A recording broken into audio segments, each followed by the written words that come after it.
बुधवार। जय हिंद, नमस्कार। मिड सर पर आपका बहुत बहुत स्वागत है।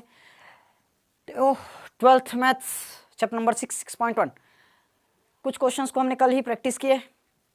कुछ क्वेश्चन कहाँ, एक ही क्वेश्चन तो बनाए थे ना। अगला क्वेश्चन देखो, क्वेश्चन नंबर 11 हो गया था शायद।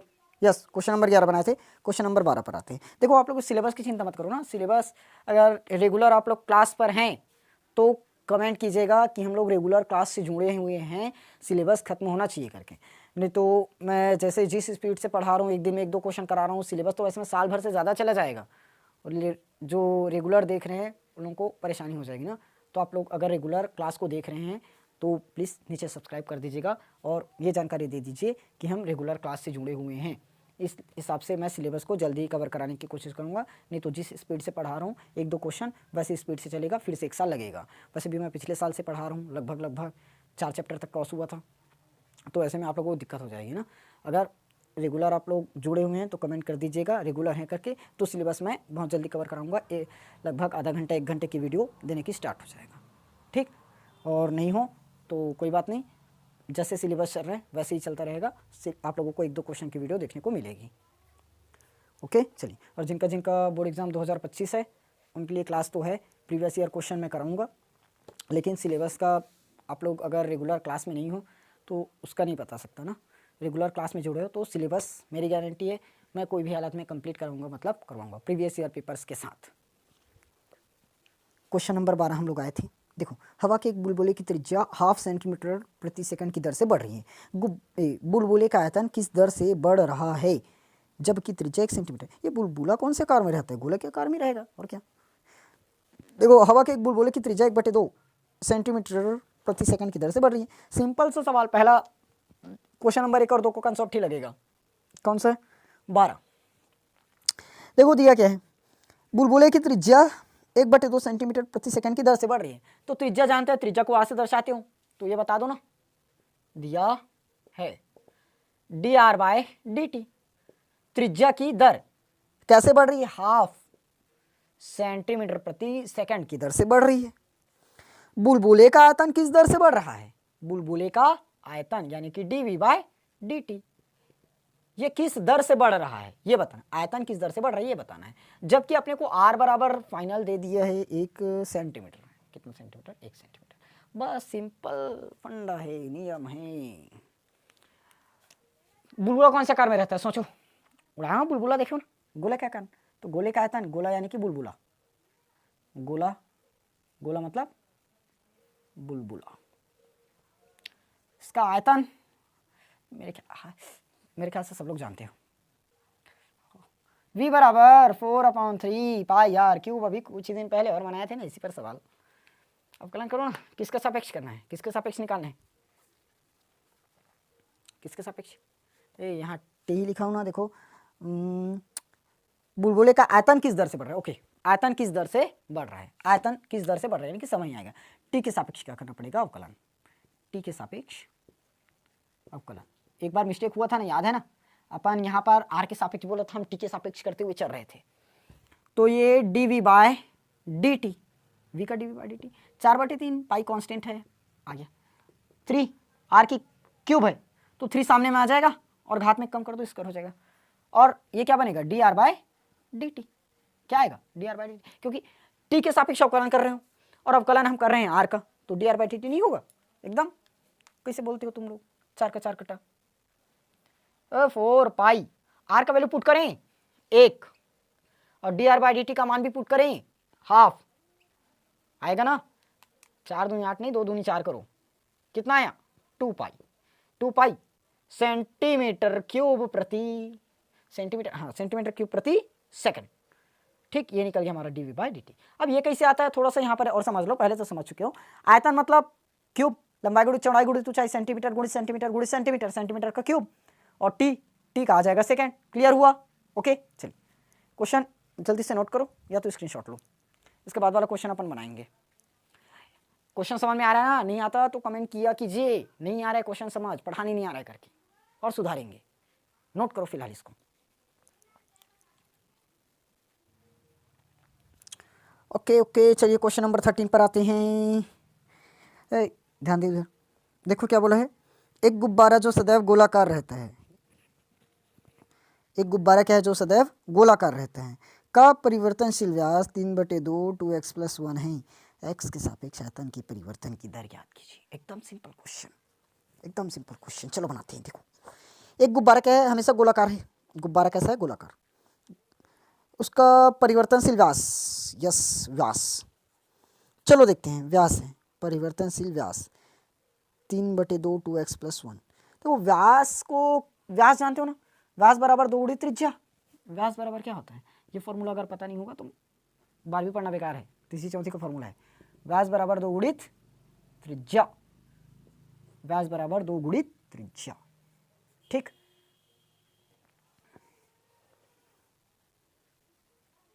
तो व्यास अपने को दिया हुआ है, व्यास, व्यास क्या दिया है, व्यास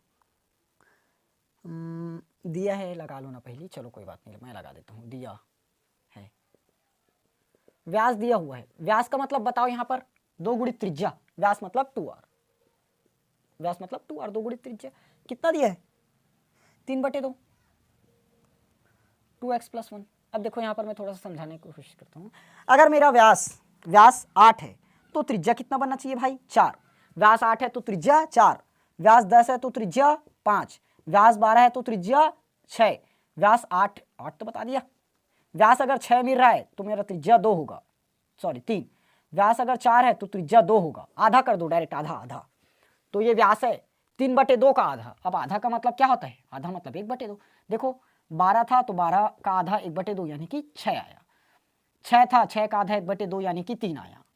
वैसे ही 4 का आधा 1/2 यानी कि 2 आया, 8 का आधा 1/2 यानी कि 4 आया। वैसे ही मैं अगर ये पूछूं 1/2 का आधा 1/2 यानी कि 1/4 होगा, होगा या तो डायरेक्ट इधर से इंटू मिला दो, तो क्या होना चाहिए 3/4 2x+1। अगर ऐसे समझ में नहीं आ रहा है, डायरेक्ट 2 को उधर लेकर चलो, 3/4 हो गया। समझ में आया कि नहीं आया, क्लियर। x के सापेक्ष क्या निकालना है, आयतन के परिवर्तन की दर, x के सापेक्ष आयतन के परिवर्तन की दर यानी कि dv/dx पता करना है इस बार, dv/dx। क्यों, हमें क्या बोला है, x के सापेक्ष आयतन की परिवर्तन ज्ञात करो, न कि t के सापेक्ष। हर बार क्या निकालते थे, हमें याद है, dv/dt निकाल देते थे, क्योंकि t के सापेक्ष बोल देता था, मतलब परिवर्तन की दर। इस बार हमें क्वेश्चन घुमा दिए थोड़ा सा। x के सापेक्ष आयतन के परिवर्तन की दर याद कीजिए, x के सापेक्ष आयतन के परिवर्तन की दर, क्लियर। चलिए, ये निकल गया, अपने को पता चल गया। गुब्बारे का आयतन पता है, नहीं पता, अच्छा ये क्या चीज है, r है, ये क्या है हमारा r यानी कि त्रिज्या। अब ये दिया क्या चीज है भाई, बताओ ना, थोड़ा से बताओ ना रे, बताओ ना रे, क्या दिया है। गुब्बारा, गुब्बारा गोलाकार है ना, तो गुब्बारा, यही फॉर्मूला बार अभी इसके पहले यही फॉर्मूला और यूज किए थे, यस। गुब्बारा मतलब गोला, गुब्बारा का, गुब्बारे करो ना, गुब्बारे का आयतन अच्छा लगता है, गुब्बारा का आयतन थोड़ी बड़ो है।